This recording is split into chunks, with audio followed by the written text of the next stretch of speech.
228宜兰应记，半暝互掠走的议长郭忠元，嘉义县人，日本庆应大学医学院毕业，战后出任宜兰病院首任头一任的院长。郭院长做人诚亲切，医术诚厚。院长的任内，伊面对3个大问题：第一个，员工的宿舍无够；马拉利亚、天花流行，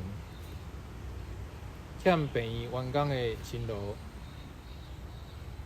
郭院长为着要维护市民的生命安全，向自中国来的朱正中市长提出，予每一户交钱来买粪扫桶的建议。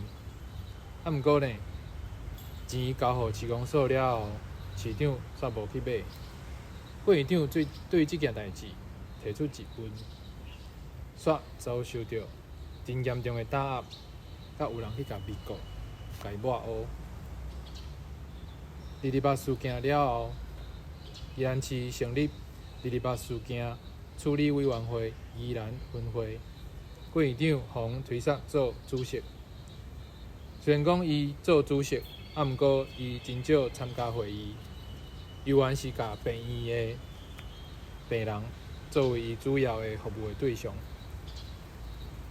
1947年3月18号半暝，郭院长伫伊的因某面头前，迄当阵因某已经有生6个月，互中华民国的军人为伊的宿舍强压带走，隔顿天就伫头城妈祖庙头前互因枪杀，留下伊伤心孤单、无依无靠的某，甲伊一出世就失去老爸疼痛的唯一的查某囝。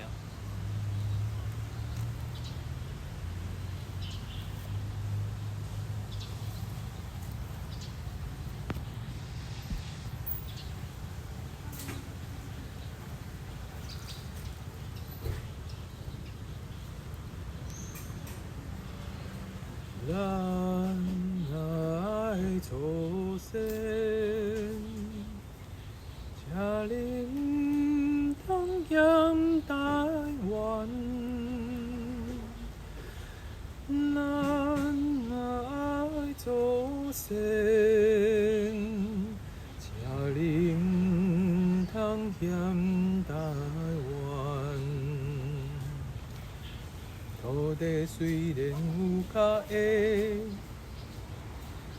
土地虽然有脚会，阿爸的汗，阿母的血，阿路乡土满世界。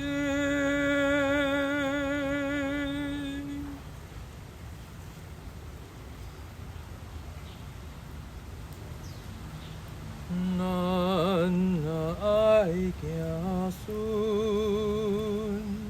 请您通险台湾。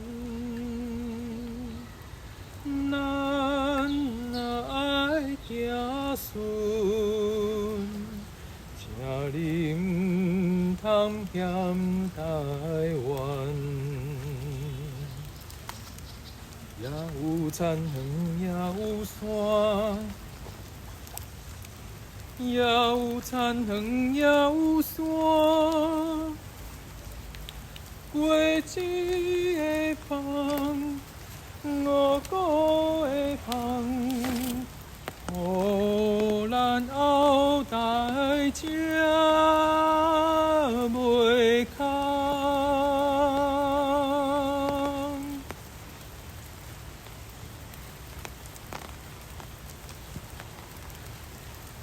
咱爱故乡，请您通险台湾。咱雄，请你唔通嫌台湾。虽然土坛无轻松，虽然土坛无轻松，认真打拼，前途有望，咱的幸福